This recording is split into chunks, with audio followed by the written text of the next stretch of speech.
हरे कृष्णा, राधे राधे।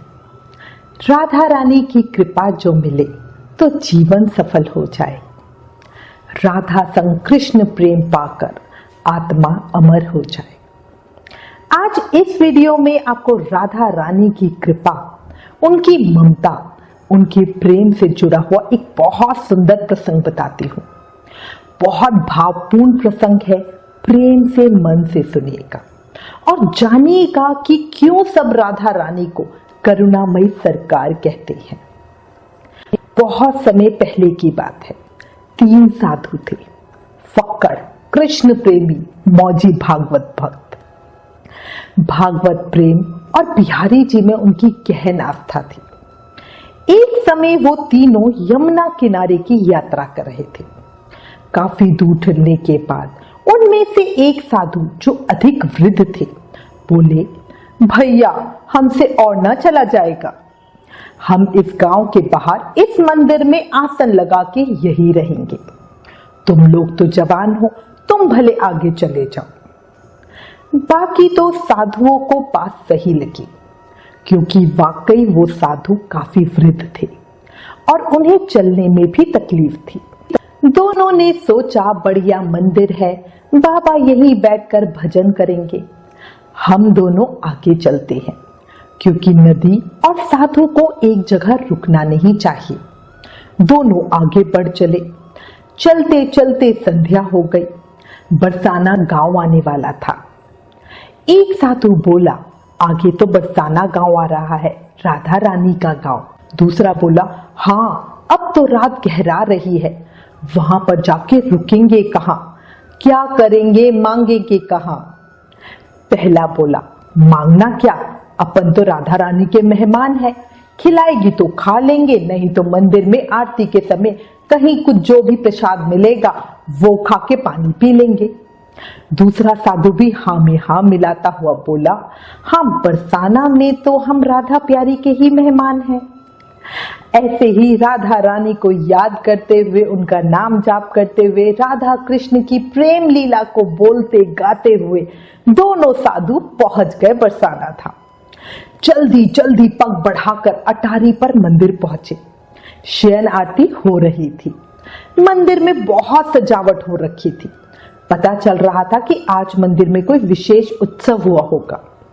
दोनों साधुओं ने बढ़िया राधा प्यारी के दर्शन किए, भाव से आरती ग्रहण की। आरती के तुरंत बाद ही गर्भगृह के पट हो गए। मंदिर के मुख्य द्वार बंद होने का समय हो गया।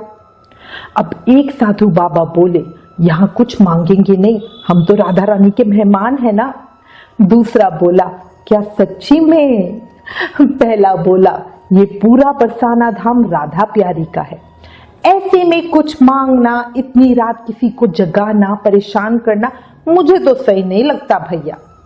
दूसरा साधु बोला, पर हमने तो यहाँ पहुंचने की जल्दी में दिन में भी कुछ भिक्षा नहीं मांगी। पहला बोला, फिर क्या हुआ, राधा रानी है ना साथ में, ठंडी हवा बह रही है, राधा रानी को याद करके चलो सो जाते हैं। दूसरा साधु कुछ बोला नहीं। दोनों महल अटारी से चलकर नीचे खुले स्थान पर आ गए और वहीं अपना अंगोछा बिछा के सो गए। अब इधर साधु बाबा तो सो गए, पर हमारी करुणामयी सरकार को चैन कहाँ। मंदिर के मुख्य पुजारी सभी काम की देखरेख कर कर बहुत देर से सोए। रात के 11 बजे छोटी बालिका के रूप में राधा रानी पुजारी जी के सपने में आई। पुजारी ने राधा प्यारी को देखा तो बहुत खुश हुए, प्रणाम किया। राधा प्यारी पुजारी जी से थोड़ा गुस्सा होते हुए बोली, बाबा हमारे मेहमान भूखे हैं और आप चैन से सो रहे हो। पुजारी जी सपने में ही राधा रानी को बोले, प्यारी किशोरी जो, आज तो सभी को उत्सव का प्रसाद भर भर कर दिया, फिर कौन से मेहमान हैं जो भूखे रह गए। राधा प्यारी बोली, नीचे मैदान में 2 साधु बहुत दूर से आए हैं और यूं ही भूखे सो गए हैं। राधा प्यारी का प्रेम, ममता और करुणा देखकर पुजारी जी भाव विभोर होने लगे। अचानक झटके से उनकी आंख खुली, उठ के बैठे, देखा चारों तरफ गहरा अंधेरा, हर कोई सोया हुआ था।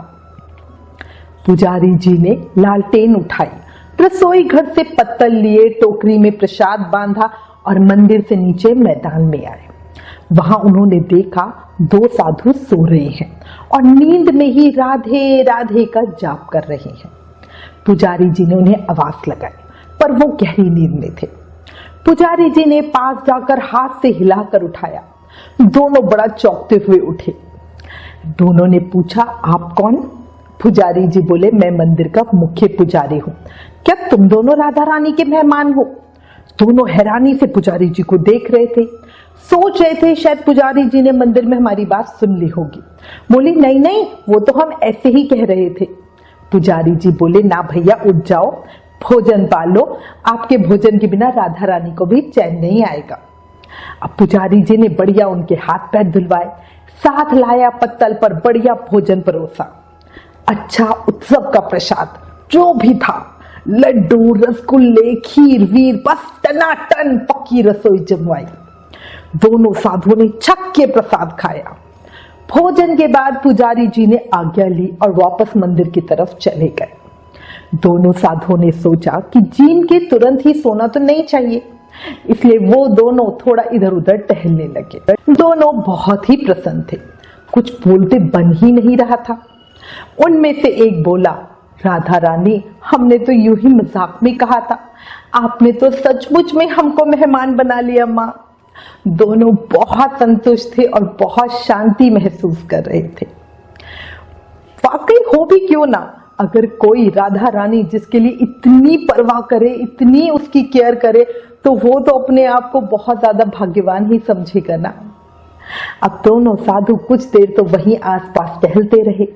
उसके बाद दोनों आए और अपनी जगह पे राधा रानी का चिंतन करते करते सो गए। दोनों साधुओं को एक जैसा सपना आया। सपने में दोनों राधा रानी को देख रहे हैं। राधा रानी उनके सामने आई और बोली, बाबा, अच्छे से भोजन पाया? तृप्त हो गए हो? भूख मिट गई? साधु सपने में ही बोले, प्यारी राधे, आपने अपनी कृपा करुणा का पात्र हमें बनाया। इतनी कृपा करी, हमारी तो आत्मा भी तृप्त हो गई है। राधा प्यारी मुस्कुराती हुई बोली, कहाँ बाबा, पुजारी जी जल्दी में आपको भोजन तो करवा गए, पर मेरा पान बीड़े का प्रसाद देना ही भूल गए। लो, ये पान बीड़ा मैं आपके लिए लाई हूं। राधा रानी का सौंदर्य, उनकी वाणी, साधु तो अपने आप को जड़ महसूस कर रहे थे, कुछ कहते ही नहीं बन रहा था। राधा प्यारी हंसी और वो पान बीड़ा उनके सिरहाने पर रखकर अंतर्ध्यान हो गई। झटके से एक साथ ही दोनों साधुओं की आंख खुली। दोनों उठकर बैठ गए। एक दूसरे को बोले, भैया, अभी मैंने राधा प्यारी को सपने में देखा। दूसरा बोला, हाँ मैंने भी देखा। दोनों ने देखा तो सचमुच में पान बीड़ा उनके सिरहाने पड़ा है। दोनों साधुओं के रोम रोम में कंपन होने लगा, रोंगटे खड़े हो गए। दोनों फूट फूट के रोने लगे, अपनी राधा रानी की कृपा पर, अपने भाग्य पर हर्ष करने लगे। उनकी एक बात को पूरा करने इतनी रात को राधा प्यारी अपने निज महल से स्वयं उनके पास आई। बोले, राधा प्यारी की जय, ऊंची अटारी वाली की जय, बरसाने वाली की जय। देखो, राधा प्यारी को उनकी प्रेम, करुणा और भक्तों के प्रति ममता के उच्च भाव की वजह से ही उन्हें करुणामयी सरकार कहा जाता है। हमने पर्सनली खुद कितनी बार उनकी कृपा को महसूस किया है। अपनी खुद के जीवन का एक अनुभव अपनी पहले के वीडियो में आपके साथ शेयर कर चुकी हूँ।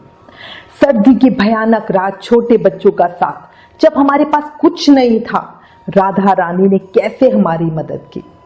अगर आपने अभी तक हमारा वो अनुभव नहीं सुना हो तो जरूर सुने, भाव विभोर करने वाला प्रसंग है।